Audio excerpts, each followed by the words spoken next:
Top Trump general swoops on North Korea border to stop Kim Jong-un firing nukes. Former U.S. General James Mattis, Secretary of Defense, visited the Demilitarized Zone, DMZ, today to demand Kim stands down from the brink of nuclear war.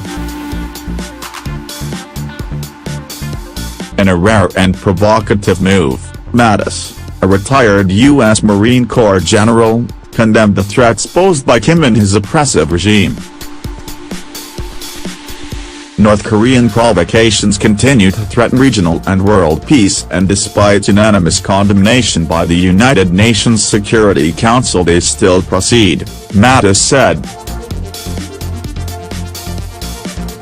He accused the tyrant of depriving his citizens of freedom, welfare and human dignity in the pursuit of nuclear weapons that could cause catastrophe.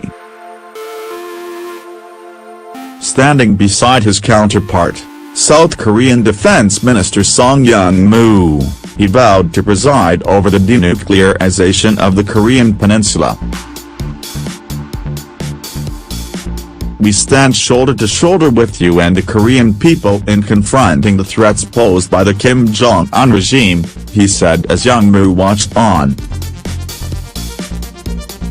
He noted the stark difference between North and South Korea, whose vibrant democracy and free society has allowed the country to thrive. His highly unusual speech came after Pyongyang warned the world its threats to test a hydrogen bomb above ground should be taken literally. Speaking after Mattis, Young-moo described North Korea's missiles and nuclear bombs as weapons that can't be used. If it does, it will face retaliation by the strong combined force of South Korea and the U.S., he said.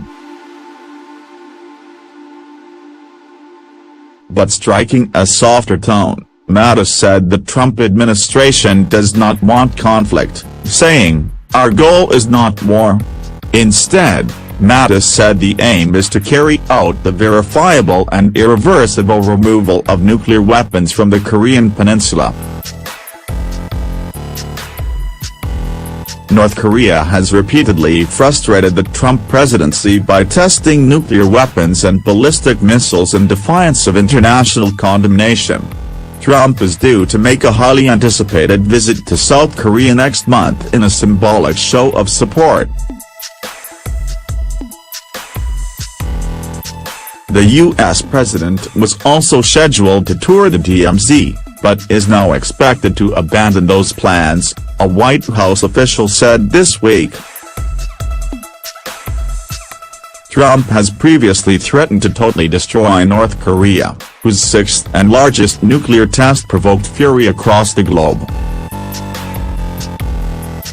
But when asked about the trip at a press conference on Wednesday, Trump was coy, replying, "I'd rather not say, but you'll be surprised."